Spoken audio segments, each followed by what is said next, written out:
Hi everyone, thanks for coming back to Simply Mums. As always, we're here to empower women, empower mothers, empower families. And today, we're in a very special, event. It's the Unipod Festival at BCU. Good. And I have visitors, you've seen them before. Yes. They are not new on this channel. No. So I'm going to introduce them, Veronica and Nina. Hello. Hi, everyone. Great to be back. Good. Thanks for coming. And today we're going to talk about AI and motherhood and how we use it in our daily life and business and that type of thing. Yeah. So, Veronica, you want to introduce yourself? Yes, so lovely to be back. Thank you, Leah, for inviting me. My name is Veronica Dupe Yusuf. I'm the founder of Sterling Tech Solutions. I wear several hats as well. I'm a mom of 3 teenagers and I'm married. And I run a few businesses alongside being a data protection advisor. So that's me. Thank you. A lot. Yeah, and Nina? So again, Nina, I wear also many hats. I think most mothers always do, don't we? Several hats, yes. So professionally, I'm an assistant professor at the University of Warwick, where I actually teach students who are studying AI. I also run a podcast called The Fat Psychologist, completely unrelated to AI. And I am a mom of 2 almost adult children now, so 17 and 20. And I was a solo mom when they were tiny. Yeah. Interesting. Thanks for that. So how does a normal day look like in your household? Okay, busy, as you would imagine. Teenagers, I've got 2 girls. Yeah. They actually are really, I would say they use a lot of the AI tools, the very familiar ones or popular ones, let's put it that way. Yeah. So in my house, it's always about what's the latest, makeup, style. And I've got one who, in fact, both of them like makeup. So they do a lot of research to, is it Sephora today? Is it this and that? Yeah. And of course that takes time, when we have to go out together as a family. Yeah, so it can be, my first is in uni, and she uses AI a lot, for her work. But then again, they sometimes frown at excessive use. Yeah. Because of the environmental implications. My second is always like, Mommy, you're using AI too much. You are killing trees and all of that. Yeah. So I love that they are aware, of the benefits, but also being mindful and being conscious of responsible use of AI. Yeah. So, and my husband is into tech, so my house is, I would say... It's an AI household. I will say that. So we do use AI. So it's not something strange, if that makes sense, because we're quite relaxed and in the use of AI, I would say, and that knowledge and awareness. So yeah. And yeah, what about you? So when I heard your question, I went to a completely different way. I don't think there's like a typical day in my household. Sometimes we're all kind of quite laid back and working from home, so a lot of internet use, and I work from home, and the boys, they're not boys, would be watching something, using their computers, really tech savvy in that way. But also I think it's the busyness of it all. So even though they're adults now, I think in every household we have this kind of, someone needs to get breakfast, even if it's all separate. And we need to think about what we buy for food and what there will be. And then sometimes the opposite. I'm working from work, and that means early starts, really long days. My work's like an hour away from home, so it's a big commute. And getting all of that organized can be really hard. And then getting some space to spend time together can be really difficult. Mine is... early starts, baby, teenagers. That's true. Wow. So it's all different. But we also use a lot of AI in the house. My husband is into those tech things. He does all this recording and editing of the videos. My son wants to do computer science or whatever. My daughter's one who's like, not interested. Guys need to stop this. It's too much. for the environment, right? It's too much. And he also talks about the trees. I'm like, how is this connected to the trees? Yeah, well, yeah. But yeah, it is because energy. of the So I mean, you've seen all of the news, I suppose, about all of the just data centers, Yep. Yes. like just computers running all the time. Yeah. But we don't notice that in our phones. Yeah. There is better technology coming through that will reduce cost. However, at the moment, now, it's very intense It's for intense. some of Yeah. the things we use it, and sometimes we use it for silly stuff like. Or Yeah. I don't know if it's silly because it does facilitate my life, but we were talking about that. I've been asking kind of. I use Copilot a lot, so Microsoft myself, and I'd go like, "These are the ingredients I have. What should I cook tonight?"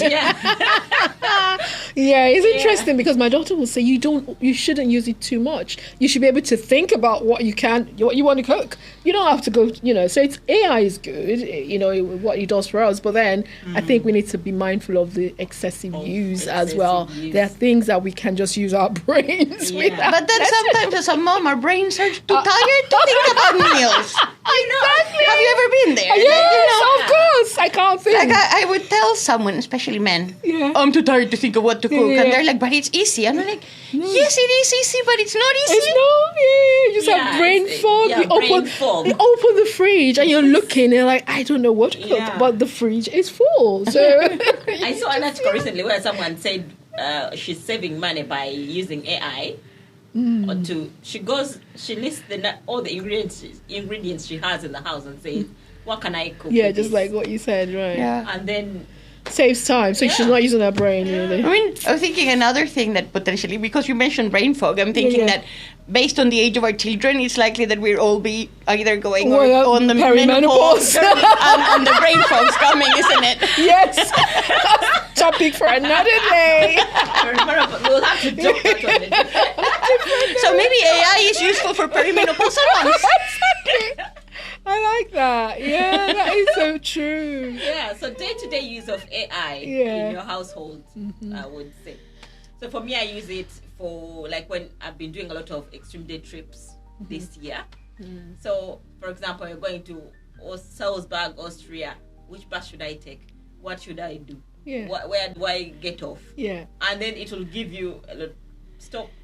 Go here, go there. Can I ask, what tool do you use for that? Because I would be using Google Maps. which is actually AI anyway. But I think you don't mean that, do you? I'll be using ChatGPT. And ChatGPT will tell you it's bus number 25 to go to the city center. Yeah. And it will cost you this much. And you're like, oh, okay. Okay, And so then there's you a bit know of when detail there, but Yeah. Google Maps, you can do that. But again, it's powered. But I was asking because I think for a lot of people, and I don't know about moms who are viewing today, but when we say AI, we mean something specific rather than the full breadth of AI. Yeah. So this year, actually, both of us were teaching in this module Yeah. for master students who were doing AI, and they're like very technical. And I had a big conversation with them. I was like, what is AI? Because like I think when I say it, it's different to what you think it is. Because you're an expert. Yeah. And I think when a lot of people say it, they just tend to mean Very this broadly. kind of large language model. So ChatGPT, Claude, Blue, whatever it's called. I should know. All the rest of it. No, there's loads. Yeah. There's loads. Claude. Exactly. But It is broader. it actually is there in our lives in many other places. So our children would probably play computer games. Those are AI powered. Yeah.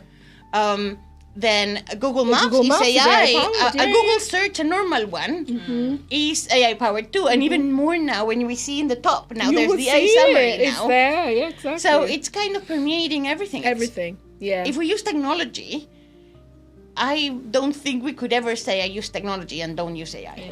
Yeah. No. If that makes sense. Yeah. all It's go all hand in the in back end. Yeah, running somewhere. But I think a lot of times we mean we're using this big. We're talking maybe Thing. ChatGPT Yeah. and all the LLMs and all of that. Yeah. Interesting. Yeah. What about in work? So, for example, there could be a mom out there. She's like, how can I use AI when I'm just staying at home? I'm just staying at home raising children. How is AI going to be helpful to me? I mean, I think there's How would loads you of tell things we can use it for. One is before. I mean, you mentioned work, and I think we're going to that in a second. But there are issues that we can use to even help our children sometimes. So it might be that we're helping them with homework we don't necessarily understand, and we can use these systems to help us, although be really careful, because sometimes they get things wrong as well. Exactly. So really, really careful. Look at the real check, data as well. So check what it says. But I mean, I should know better, but I've even been using it to help my children currently apply for jobs and improving their CVs and thinking about how to write things. So again, helping them think of how to use the tools in a critical way. But then when they don't know the language that is used or how to interpret the requirements or whatever, it can be useful to have a conversation with the tool, and that can help level the field sometimes, because sometimes we don't have the knowledge that is required, and it can help. Just be careful with it. But I agree, because sometimes your child comes home with a physics homework, especially if you don't even, and you didn't do physics. So because this is something that my husband, he's like, let's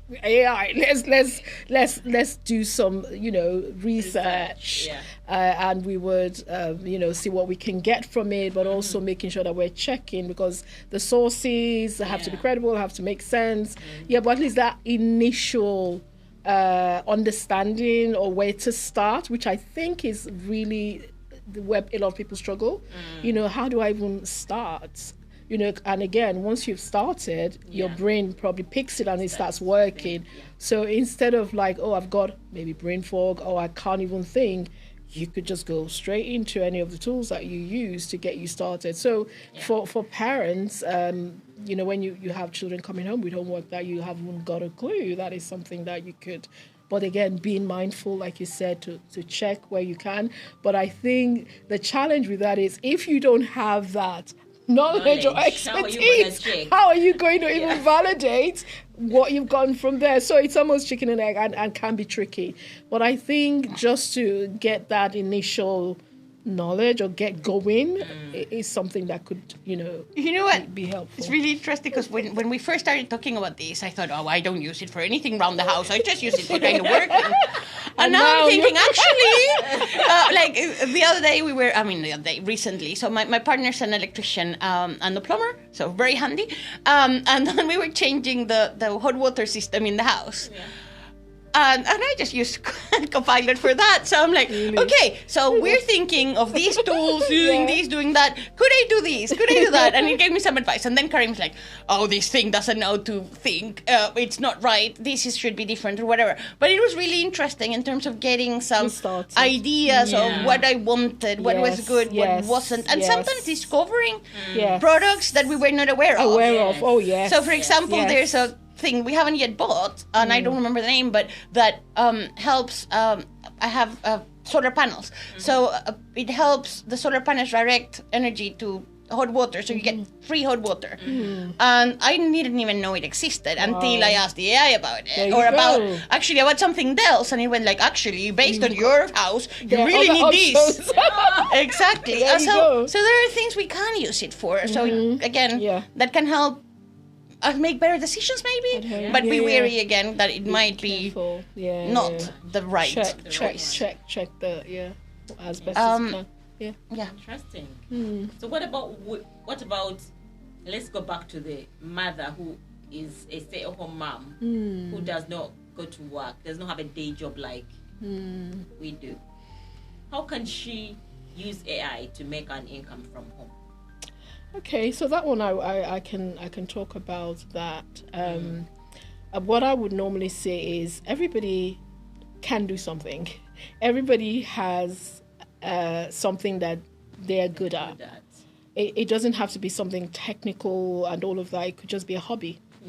Right? So a mom who likes to bake. I don't know how to bake to save my life, so I will always research. I will go onto YouTube and look for recipes and all of that.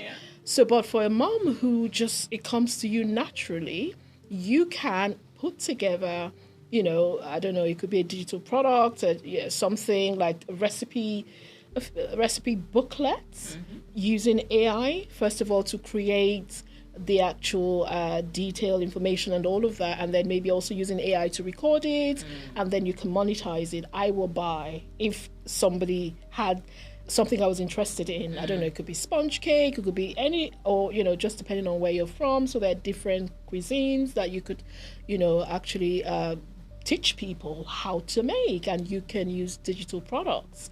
So that's something that I teach people. And so you don't have to be technical. And if you're worried about, what if I can't type, you can speak voice to text and all of that. So there are different tools that you can use. You don't have to spend the time to do that. You could just talk to the AI. So there's Whisper, there's a few tools. So as your home is just which tools? Whisper. So you speak to it, so it sort of converts your voice to text, which is then you put into another AI to kind of record, whether it's a video, an explainer video about what it is you're trying to teach, or whether it's a PDF, again, just a text, or you can go into Canva and create very nice AI tool. Exactly. So there are several tools that you can use as a mom. So as you're at home, if you don't want to write it down, you don't want to type, you can use these tools to kind of speak into it, and then you put it together. You start selling online. So, and there are several ways. And actually the big tools, the most known ones, also do that. So ChatGPT, or again, I use Copilot. I've said that, and Microsoft not paying me for this one, but Microsoft, pay. Sponsor us. Yes. But just saying. Sometimes you could just go and use your phone, talk to these systems, ChatGPT can talk back to you, so you can have this conversation, and it can help you develop your ideas for something that can be sold. And as you're saying, digital products. So what do we mean by digital products? It might be a PDF, a book that someone can download, but to download it, they need to pay you £1. It doesn't need to be lots of money. When I say £1, like £1, $1, I don't know where you're searching from, but it doesn't need to be expensive, because the idea is that it's so cheap to produce that if people download it many times, then you get a little income. Maybe by, again, you're doing it all the time when you're doing the podcast, where you're creating a digital product, which is a video that's going on YouTube, and that you can get at some point, hopefully, or maybe you already are, because you have so many followers, you're doing so well. Yet. But hopefully soon. So follow and like, so we can get paid for this. So you can monetize on any of the social media. Even like on TikTok, you can do TikTok videos. As well. That takes a while to get to monetize. So if you're going to monetize, so you've done it with this, so not yet. So you've done so much work, so it can be really hard then to monetize some digital. For YouTube, it takes a long time. It takes a long time, or depending on, maybe other people have ways of doing it quicker. But it takes a long time. I think it's just the consistency, volume, and I think for you to be able to monetize, I think you should have had 4,000 watch hours. Hours, and all of that. There's all of that. It can. I think it pays more, but the work is harder. Whereas on Facebook and TikTok, I think I've had a few pennies here and there, which I didn't even pay attention to. Because I was like, your content seems people are resharing, and all of that, and I check and I'm like, you've made, I don't know, 2p, whatnot. So I've not even checked it, but I think, so Facebook, TikTok, you can, you don't have to have too many, you don't have to 10k and all of that. But then again, we're probably thinking of other, because I'm going to talk about one of those angles. Okay, I am going to talk about one other media just before we move on to the question there, which is podcasts, because we're in a podcast festival today, where it's very much the audio. For many of them is first, although video podcasting is a big thing at the moment. This is what you're doing. But again, that's another way potentially to monetize, but can take a lot of time. But I wonder, when we're saying this to moms, and when you're saying this to moms, you're not meaning this spend 5 million hours developing something. So what are the easy wins, you would say? Is there any kind of go do that and you might get a little bit of money sooner than in 3 years? So that's why I was saying... something that you know how to do. It will be the product. So if you know, like for example, decoration, if you know that you can monetize it, you can go on YouTube, learn how to do it, and then teach people, and then teach other people. Watch that content, go get money from that. So even if you're not doing the content creation and all of that, because that takes longer to monetize. it takes me back to the fact that you can just create something within a matter of minutes, whether it's like a PDF that is that easily downloadable. If you don't want to spend time recording and all of that, it might just be text. And these days, people are downloading PDFs or ebooks. Ebooks are very popular. So again, it's just what you're good at. Even taking pictures. Pictures. There are websites that buy pictures. Normal pictures. Yeah. And another one, coloring books, children's coloring books. So you got ChatGPT would help you with the art and all of that. So you just go in there and tell ChatGPT what you want, and you can print off and you can sell those. So at home, that's something that you can do, and a lot of moms are doing that these days. So I think the simple one is just using that hobby and converting it to a simple downloadable PDF that you sell for £7. I think I've done ebooks, and I'm sure I've sold over 1,000 for one of my ebooks. Initially started with just £7, and it went up to 27, 37, 47 pounds, and I've had over 1,000 people buy that. And where do you sell that? So, like, if people wanted to... So I started from social media. So I had the PDF. I did it in Canva before AI was, So I just went into Canva, and I took longer to do that. But now I can do that in a matter of minutes. And then I started promoting on my social media platform, and people were buying from there. But then there are other platforms like Teachable, Thinkific. There are a few of these almost, or even Shopify, Etsy. There are a few of these popular e-commerce platforms that you can, and they don't cost so much. Once you've been able to create that product, you then can go on and you just put it on there. Another very cheap one is Seller. I don't know if you know. So Seller is another, within an hour, you can be set up on Seller. Okay. But the thing is, while these platforms are, easy to set up, you still need to promote them. Because you can't be the world's best kept secret. You can have a good product, but if nobody knows about it, nobody will buy it. Yeah. So I think that's another thing with these digital materials, products, or whatever we call them, even if they're not products, because we're not selling them. So again, this podcast could monetize in a long time. However, before they give us money directly, they can be really good marketing tools. So, for example, with my podcast, I've only done 13 episodes, so it's not huge. And I did get a client from Australia for coaching. Right. So it grows really easily, and it's really hard to know where it's reaching. And sometimes I think, to me, I don't know if it's happened to you, I feel a bit like, I don't know if anyone's looking at this, and maybe no one is. However, there might be someone, and there's actually a proof that happens. So Yeah. For example, I've had, when you keep recording videos and you just put them out, you don't know if people are actually watching or are they watching or not. There's someone who texted me to say, you know what, your videos are really helping me. They're helping my family. Wow. I'm like, oh, wow, that's good. Yeah, you're making impact. Yeah, right? so it doesn't matter whether it's impact you're trying to make or a product you're trying to make. However, someone is watching and someone is, is buying. So it's an impact that we're trying to make as mothers, really. So how about in the workplace? In the work, how is AI? Every day. How is AI useful? Where do I even start from? Just last night, so I'm looking to expand into consulting.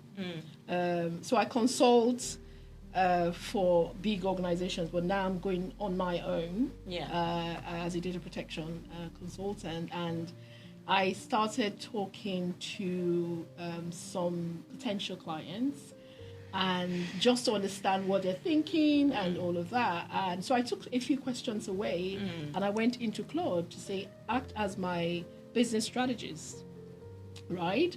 Because I've been invited to pitch to potential clients, but I want to make sure that my pitch is strong enough and all of that. So I would just go naturally into Claude. It's on my mobile, so I'm sitting down in the kitchen and I'm just working, I would say, and I'm strategizing with Claude to say, okay, this is what I'm looking for. In a matter of minutes, I have a strategy document, which I then will check and put my own spin to it. So that has saved me time. and it's something that I could just say to the client, oh, I'll email it to you by tomorrow, because it's quick in doing that. So that's kind of one of the ways, and very recent examples I can give of how and when I use AI. So I was actually very surprised recently because I use it a lot of the things we talk about are text-based. But actually one thing that it does really good has to do with numbers and kind of creating data sets and things like that. And one of the banes of my life, because I'm a teacher, any teachers there, is marking. I absolutely hate it. And I wish I could give it to AI, but I can't, and I have not done that. That has not happened. Genuinely never done it. Yes. I wish I did, but I haven't. But what I did do is I created a rubric, so like a marking thing, on Excel, and I had the idea of what to do. And it would have taken me a really long time to create this because it was really complex. So I just went, one of the things I probably love about AI, and it's clearly manipulating me, because it goes, you're brilliant, great idea, all the time. It does, doesn't it? It's like, I need to be very critical. I'm like, and it goes, this is criticism, but you're really good. So I kind of explained the idea that I had, and I gave my materials and and the tool created an Excel spreadsheet that was almost ready to use. It needed a little bit of tweaking, and I have the knowledge to do it. But some of it was even more complex than I would have done. So with a bit of coding, so things that I don't know what to do. And actually, like anyone who's willing to learn a bit more, there's loads of free courses out there on coding, particularly for women.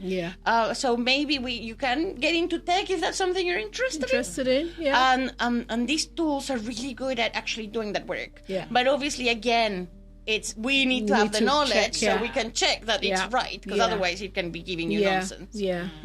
That's true. So you can use this to make side hustles. You can use it to do your own thing at home. But you know, when we talk about using it too much, you know, when you think about the next generation. Oh, we had a big session. There's a whole episode we did last year or 2 years ago on children. So obviously be careful. So we need to, and I think you said that before, we need to develop our own knowledge and our own ability to critically analyze data before we can use these tools effectively. Because otherwise there's a big risk that the tool's making a mistake. So in the industry it's called hallucination. But it doesn't hallucinate, it's not a human. And it's really easy for us to think of it as a human, because it is kind of, I don't know if you read this news that some person in the world actually married, had a wedding ceremony with AI. And it can get to really scary places. It can. So we have to be careful. We have to be really careful, especially with our children. So what happens if the only friend they have is an AI tool? And having conversations with AI is really helpful. It can help us develop analysis, etc. But if we're having that emotional connection and it's our only emotional connection, I think it would be really dangerous. It would be. There was some time in the news how someone said, I think someone actually took his life. I don't know if you saw that teenage boy. I saw that. Because I think it was, wasn't it? And almost kind of suggested that he goes to hang himself until he actually did. He asked for how to do it. How to take his life. And you know, so that's not to scare you, but I think the point here is just to be careful and, not to be too heavily reliant, and not to have that emotional connection only with you tools. So you've got to be... Because again, it's things we've done all the time, shows their age. But remember a long time ago when there was this kind of really simple, like, pet on a little tool, like, I don't know how it was called, but it was like just a technology thing where you would have to feed it and whatever, and people would carry it around. And that's okay. Sometimes it's a game. It's okay. But so it's fine to play. To draw the line. But it's keeping that eye out. It could be a human on the other side that is a problem too. So it's not only about technology. True. True. But it's about monitoring our own technology use, being able to critically check what it's suggesting, and also knowing when we might know best, Yeah. or at least just be more ourselves, because who we are, each of us, it's very different than what the technology might do. And we're all really valuable, I think. Exactly. Yeah. And even as parents, if there's a way we could, help our kids to manage the use, I know that's a completely different story for another day. So it's not just AI, it's Parental technology. controls. Parental Yeah. control. So it's not just AI, it's mobile phones and all of these things that we're dealing with. Yeah. Yeah. So because I've got a 16-year-old, and they get to that age where they just want to be by themselves on their phone, doing stuff upstairs for hours. Yeah. So probably as parents, maybe we just stop in the day and ask them to come and join in the communal area. And and my husband will say, okay, let's put phones away, let's chat, let's catch up. Yeah. And let's socialize, or let's go out to into the garden and all of that. Gone are the days when kids will come and ride their bikes and, I know, right? and all of that. We're missing all of that. Sorry, I'm laughing because my son won't like this, but one of my sons, I'm not going to say which, came one day, like, Mom, you use your phone too much. Yeah. Did you know Uh-huh. that even if you have your phone in your room, you need to take it out because it distracts you and you don't sleep well? And I'm like, you're right, actually. So how about we all leave our rooms in the kitchen? And he's like, no. Well, we had to So he wanted to control me, but not him. So we had to make that conscious. We all agreed. Yeah. Phones stay listed make it- downstairs. No. Oh, do you do that at We home? had to do that, because they fought and all of that. And sometimes my daughter will wake up in the middle of the night To check. to get the phone. But at least that rule, it was that it lasted for a bit, and all of that. And well, we've just had to find ways to make it work, really. Yeah, but I think we really need to, get that control back. Yeah. I know kids don't like it, Yeah. but we have to. I don't know. I'm very laissez-faire. I said that in the previous one as well. The hard line. It can be hard. Hard line, no technology before 3 years old. That was the hard line we found. Yeah. Right. Before 3 years old. 3 years old. Right. My son already knows how to. Oh, goodness. To the cheese. Swipe. How old is he now? He's almost 2. He's so cute. Yeah. He'll get their phone and say cheese. So he already knows what that does, and to count the numbers, 1 to 10 or whatever. Yeah. So, but we just need to be careful and mindful of how we use it. Even in schools, they're doing that now. They are really. Yes, they're trying to do that. I don't know how. But also there's such good tools for learning. So flip it again. So for example, there is one tool that you could find out there. If you search online, you'll find it. That's reading help. And what it does is that anyone, so it can be for us as well if we're learning a new language, or we can improve our reading or whatever, but it's aimed at children. And what it does is that it allows you to, and it's again free Microsoft tool, so you didn't have to pay for it.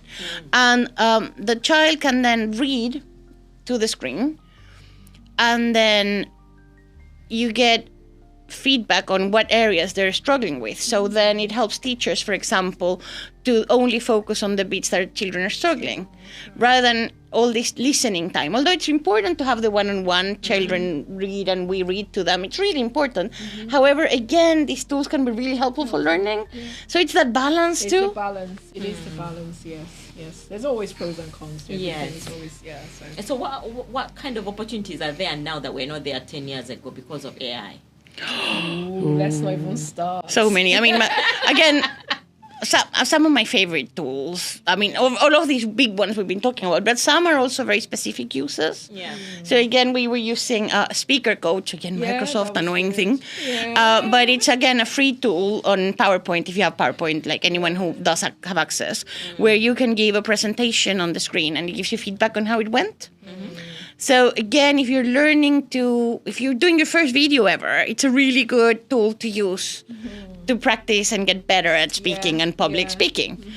Then I also, for my podcast, I use this one is a paid tool called The Script, where all of the video and audio content turns into text, and then I can edit the text, and it has a lot of AI elements on it. I don't use everything there because I want to have whole ownership of what I say and how I edit the sound and all of that. But for the big edits, it's really helpful, and then it helps me create the videos. So the videos, rather than just being plain videos, they have backgrounds and things, and technology can do these things really easily. Although, again, I think humans might do it better.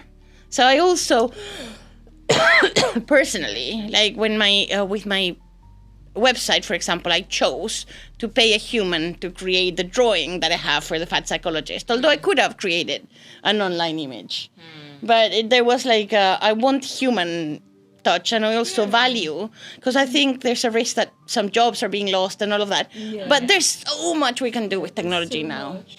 So I've also just started I've only just started preparing to launch a podcast as well. And one of the things that I use Gemini sometimes, Nano Banana, for the design and the background and thumbnails. That was something that was in a matter of minutes. I was able to get that. So again, if it was in the past, I would have to pay somebody, a designer, to do all of that. Well, thanks to some of these tools, I use Claude Cowork, and all of that helps with getting those thumbnails ready. And just very recently, my friend who I'm going to be recording with just came up with an intro, the music for the show. And I was like, how did you do that? She said, AI, whereas in the past, we would have gone to pay somebody to do all of that. But in a matter of minutes, just sat down, we're able to get that. And what that does for us is that we can launch quicker than if we had to stay, get all of these things ready before we launch and all of that. So now it's AI. Thanks to AI, we're able to do more, and we're able to save time. Do quite a lot of things that we would normally have to pay for. So it's saving us money as well. So Wow, that's a lot of nuggets right there. So I hope you've managed to get something out of it. So as we're wrapping up, is there any last words that you wanna just have a go, try it? That's all. And don't be scared. And too worried. Just know when to draw the line, but have a go, explore it. You'll be shocked what you find. Just go for it, mums. Thank you. And thank you, Veronica. Thank you. Thank you, Nina, for coming back to Simply Mums. And thanks to Steam House and Unipod Fest to have us here. Thank you, Steam House. So we've recorded at Steam House Studio in Birmingham City University. So if you want to record from here, in the show it's in the comment section. Thank you. So make sure that you subscribe to Simply Mums and share the video with your friends and comment. What do you think? What do you think about this AI? Exactly. Where is it going? How can it be useful? Comment, give us your thoughts. All right. Until next time. Ciao. Thank you. Bye.